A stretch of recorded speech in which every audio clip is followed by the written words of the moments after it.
Surrealism feels like something that happens when I'm making a connection from something that I remember clearly from the past, and I'm connecting it to something that I am working on in the present. It has to be tapping into something, a bit of the unconscious. The closest thing I can think of would be childhood. So in 2019, I was asked to do a project for the brand, and it was interesting because at the time, Schiaparelli was very much about the archives. They were doing very literal homage treatments to the past with Cocteau and Dali and all of the iconic references that you can think of. But I wanted to make a proposal to take the house into the future. And in order to do that, I kept it extremely personal, very intuitive. The duality is also what really resonates with me about the work of Elsa Schiaparelli as well.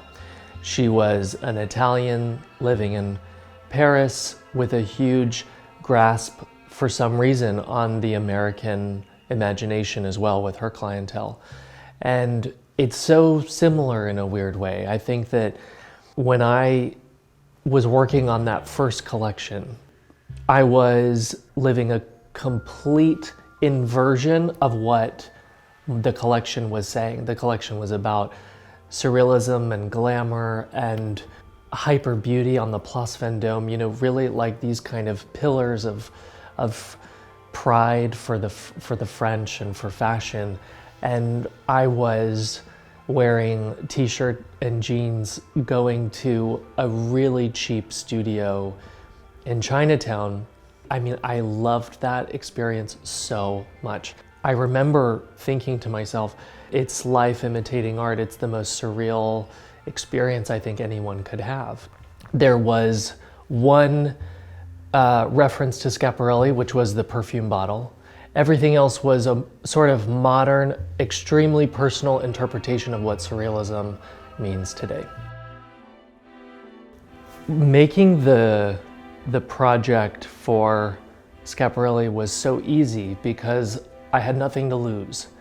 And the more that we grow and the more stories that we tell, the harder it is to tap into that fountain of inspiration that I would say is key to surrealism. The brand was built on concepts, and as opposed to a silhouette, as opposed to a color story, as opposed to those more obvious codes. Her work was constantly changing. Every season, the buttons were going from being, you know, divers to peanuts to gold Giacometti buttons to something with Dali.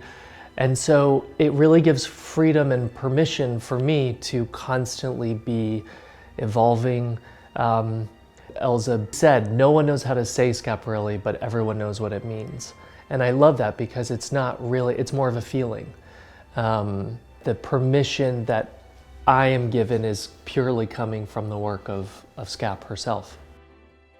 Surrealism almost feels like a verb that, as opposed to a noun.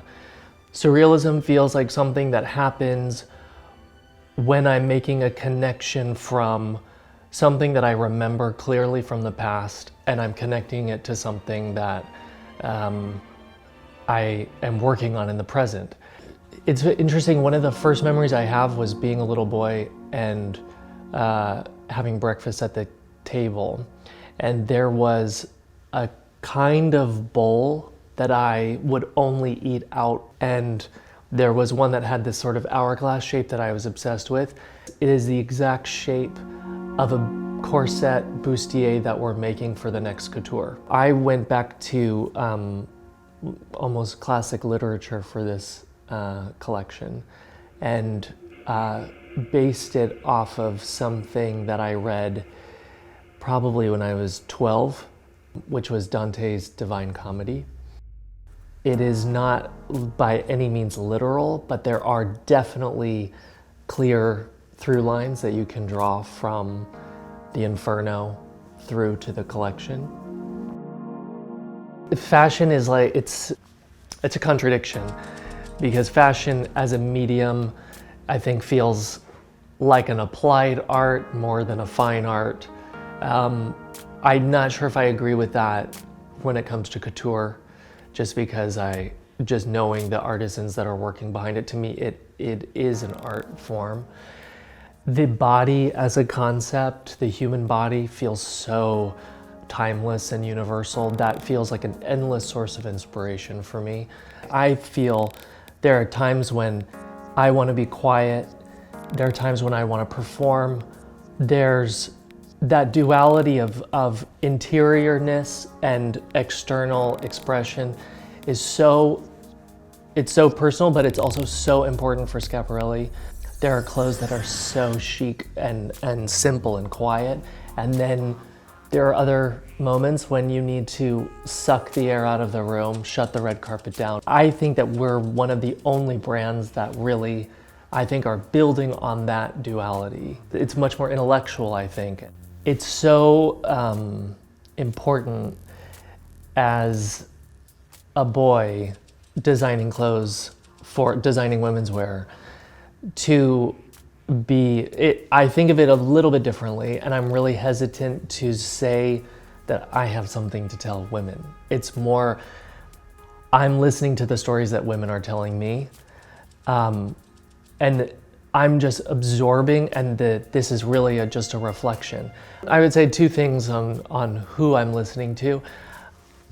Definitely my mom. I mean, all of this returns to my mom growing up, because